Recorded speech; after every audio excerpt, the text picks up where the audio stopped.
Bom dia a todos e todas. Agradeço a oportunidade de estar aqui, dividindo com meus pares o trabalho que eu venho desenvolvendo na oficina de leitura do CF1.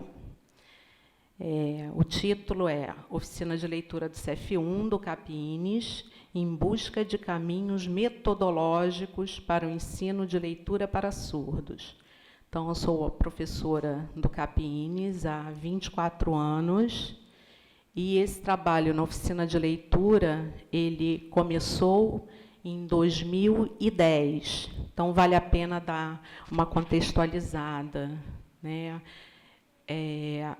A demanda que eu sentia enquanto professora regente era de que os nossos alunos eles tinham pouco contato com outros gêneros textuais. E também, devido à atividade de trabalho intenso com os conteúdos programáticos, todo esse trabalho com literatura do professor regente, ele ficava um pouco secundarizado. Então, eu apresentei o projeto de oficina de leitura em 2009 a essa instituição, ao DEBASE. Então, ele foi deferido e eu pedi algumas condições para que essa oficina de leitura pudesse funcionar de forma que pudesse fazer com que nossos alunos desenvolvessem todo o potencial deles. Então, eu comecei o trabalho, na verdade, com um sistema de bidocência, que foi o trabalho de um professor regente, ouvinte, no caso eu, e 2 professores surdos, que não eram, à época, professores de Libras, eram assistentes educacionais. E esse trabalho, na verdade, ele não tinha essa denominação de bidocência, que hoje, na acepção da professora pesquisadora Celeste Kelman, ela faz toda a teorização em torno dessa bidocência. Então, à época, era um trabalho inovador para o setor, que teve a boa vontade, né, dos professores do setor em aceitarem esse novo tipo de trabalho que, na verdade, era experimental. E, na minha visão, foi um trabalho muito bom, porque teve um grande diferencial. Nós podemos contar com uma consultora em linguística, professora doutora Vilma Favorito, que está presente aqui, hoje professora do DESU. Então, foi a partir das intervenções dessa professora, dessa teorização do que a gente praticava e promover a reflexão do que na verdade, estava acontecendo com aquelas atividades pedagógicas, fomentando a reflexão, mostrando que o professor que trabalha com surdo, nessa perspectiva do projeto bilíngue, ele precisa ser, em primeiro lugar, um professor pesquisador da sua própria prática, e ter em mente que ele trabalha numa situação de constante desafio, numa situação em que não há precedentes, tudo está para ser construído, não tem modelos para a gente copiar. Nós temos algumas atividades, alguns projetos que vão sendo desenvolvidos nessa perspectiva, principalmente no Sul, mas nós entendemos que a instituição, ao optar pelo projeto bilíngue, desde 1995, a partir de toda uma luta política, né, envolvendo os profissionais da casa, os alunos, Em 2017, nós estamos ainda construindo esse projeto, uma construção diária, árdua, e aqui eu vou apresentar um pouquinho do que eu venho trabalhando na oficina.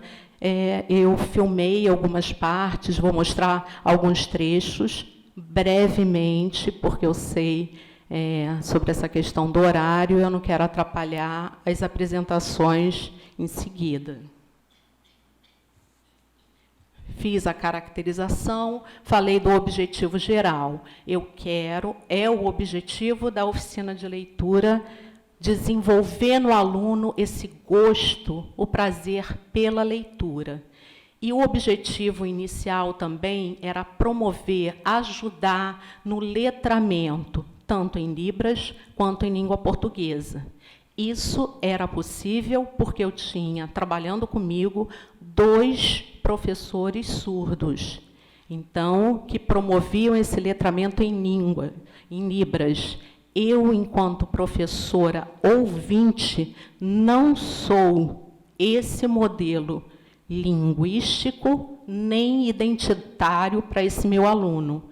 Eu tenho consciência disso, mas eu também tenho consciência que, enquanto professora, eu tenho que promover a inserção do meu aluno na sociedade através da aprendizagem, da leitura e da escrita. Mais do que isso, do letramento, ele saber utilizar essa tecnologia da leitura e da escrita em funções sociais, entender que leitura e escrita vai abrir caminhos para que ele continue o desenvolvimento acadêmico, que ele consiga o desenvolvimento profissional.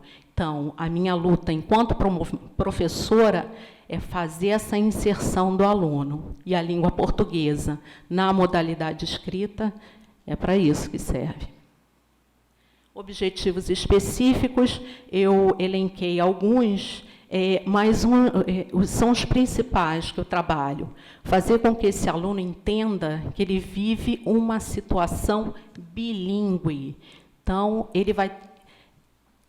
Tanto a língua de sinais quanto o português escrito vão perpassar por todas as dinâmicas e por todo o contexto escolar. Na verdade, um projeto bilíngue, ele necessita que todos os agentes institucionais, os agentes escolares, saibam a primeira língua do aluno, que é a Libras. Infelizmente, ainda não temos esse quadro desenvolvido completamente, porque desde o segurança até o funcionário da secretaria teriam que aprender a língua de sinais. Mas o INES, ele vive esse contexto bilíngue. Ele tem a língua de sinais, utilizada pela maioria dos alunos, né, vamos dizer assim, 99%. Os que ainda não utilizam são aqueles egressos das redes regulares inclusivas, que vêm aprender aqui, com os outros pares. Outro objetivo específico é propiciar o acesso do aluno a outros gêneros, né, outros gêneros textuais e ao repertório literário. Então, com isso, eu quero promover, né, esse prazer pela leitura, não medo. Né? Eu quero, quando apresentar uma história que seja contada em língua de sinais e que depois a gente mostre o texto em português, esse aluno não tenha pavor de enfrentar esse texto. Tem uma orientação teórica, né? Nenhum trabalho prático ele é desvinculado da teoria, né? Só fazemos aquilo em que acreditamos e estudamos, porque é necessário, ainda mais num projeto bilíngue. Então, há necessidade desse engajamento do professor na pesquisa e no estudo. Então, eu vou utilizar, né, a concepção teórica, né, de Vygotsky. Eu entendo que a linguagem é a base para desenvolvimento de todas as funções superiores, para a cognição, entendo que o aluno, se ele não tem a língua de sinais estruturada, ele não vai aprender o português. Isso aí não tem como exigir de uma pessoa que não tenha uma primeira língua aprender uma segunda. Isso é impossível, e a gente vê isso na prática. Então, o currículo, entendo, na acepção de Goodson, que o currículo ele não é neutro, ele tem toda uma intencionalidade, o currículo não se remete, ele não se limita aos conteúdos curriculares, não é só isso, ele envolve toda a ação docente. E nós temos aqui um plano político-pedagógico e o professor, né, tendo conhecimento, tendo colaborado para a construção desse plano político-pedagógico, ele vai desenvolver a tarefa pedagógica de acordo com ele. Esse modelo bilíngue de ensino que eu visualizo, que eu pratico, que eu acredito, eu tenho alguns autores que me servem, né, de referência, né, como Lacerda, Quadros, Souza, Fernandes, Favorito, entre outros. E o mais importante, para mim, um projeto bilíngue, como salienta Sclier, é que ele requer uma nova arquitetura escolar, uma nova ideologia.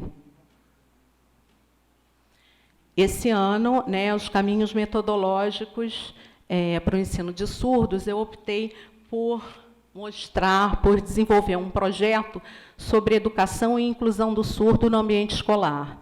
Então, eu estou utilizando com os alunos um livro que me chamou muita atenção, que é Daniel no Mundo do Silêncio, que é a história de um menino que tem uma experiência escolar, que fica surdo aos 7 anos e vive a experiência escolar, tanto no âmbito da escola regular inclusiva, quanto numa escola própria para surdos, uma escola bilíngue. Nesse sentido, os alunos se identificaram e, conforme eu ia contando a história dos alunos, na história do Daniel, né, o personagem principal do livro, os alunos iam se identificando. Então, eu comecei por relatos dos alunos. Os alunos começaram a fazer relatos das suas experiências escolares, e foi muito rico. Então, a proposta era que alguns alunos começassem a se expressar utilizando o gênero relato. No início, como é novidade, eles tendem, no início, a uma dramatização das situações vivenciadas. Conforme as atividades elas são desenvolvidas, eles já vão entendendo mais as características do gênero relato. Eu pude observar, assim, de uma maneira geral, os alunos que se disponibilizaram a se expressar, a mostrar, né, os sentimentos, o sistema de valores deles, toda a subjetividade, a maioria desses alunos tiveram experiências ruins na escola regular, inclusiva, se sentiam muito solitários em termos linguísticos, e eu percebi que, na prática, né, só intérprete na escola regular inclusiva não dá conta. Os surdos precisam estar em pares, eles precisam ter a educação, essa instrução dada em primeira língua, na língua de sinais.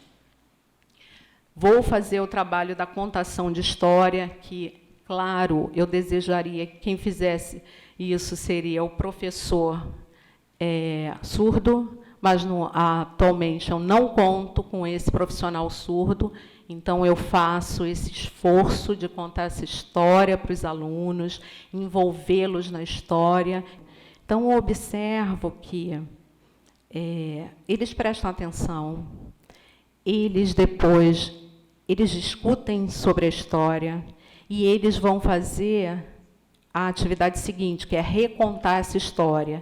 E aí eu vou percebendo que eles vão incluindo elementos novos e eles vão formando também uma nova história, a partir das crenças que eles têm, através das visões de mundo que eles possuem.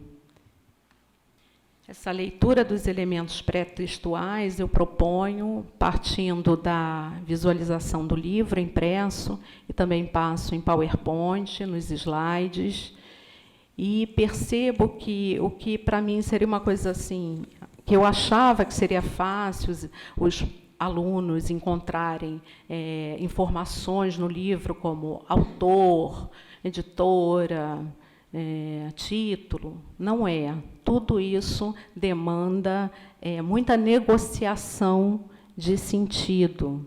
Os alunos eles vão aprendendo no ritmo deles e o tempo inteiro eu vou negociando os sentidos das palavras.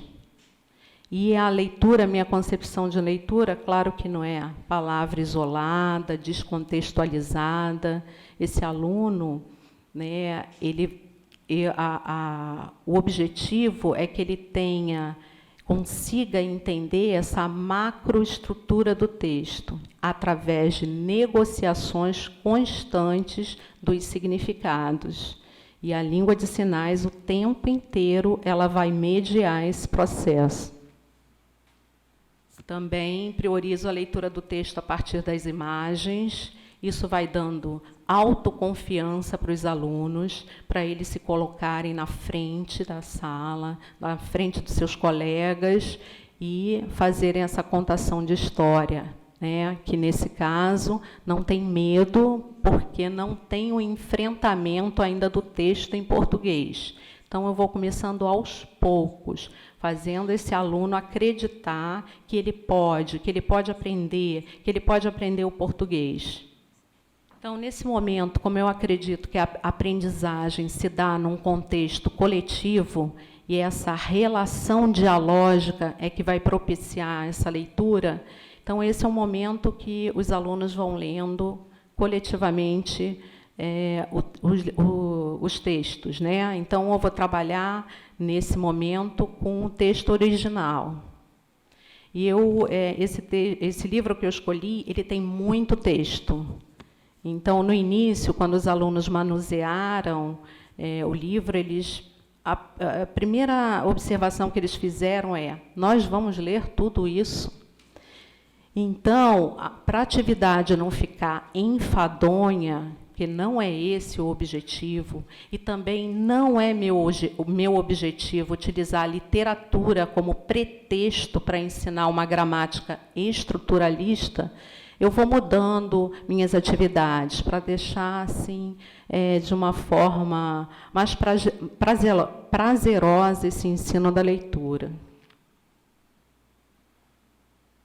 Aqui nós temos a intervenção da estagiária, que faz os últimos períodos aqui, no curso bilíngue de pedagogia do DESU, que trabalhou comigo por 3 meses. Agora eu já vou receber uma outra estagiária. Acho importante esses graduandos da nossa faculdade fazerem um estágio no colégio de aplicação, onde eles vão ver, né, e vão vivenciar todo esse desafio do ensino dos nossos alunos, da leitura e da escrita. Então, nesse momento, eu entendo que meu trabalho está em sintonia com o dela e que os alunos também enxergam nessa estagiária surda, né, um modelo linguístico e identitário. Aqui eu proponho a leitura individual, porque eu falo para os meus alunos o seguinte: vamos aprender na primeira parte no coletivo, mas depois vocês também vão se esforçar para a leitura individual, porque estudar, eu falo para eles, é uma atividade muito solitária também, né? A leitura. Então, o que eu proponho? Que eles levem para casa livros, que eles tentem entender, né? Eu já explico o contexto do livro para facilitar, e que eles tentem entender o que está escrito. e depois compartilhar com os colegas. E, para terminar, eu quero dizer que essa atividade na oficina de leitura tem possibilidade, sim, de estar dando certo. A empiria vem me mostrando isso, mas é necessário a pesquisa. Por isso, eu vou instituir, junto com os meus colegas, um grupo de pesquisa para entender, né, que estratégias de leitura e de escrita propiciam essa aprendizagem do aluno da língua portuguesa. E falar que os limites desse meu trabalho, eles são justamente por eu não estar trabalhando nesse sistema de bidocência, né, com um profissional surdo. Muito obrigada pela atenção.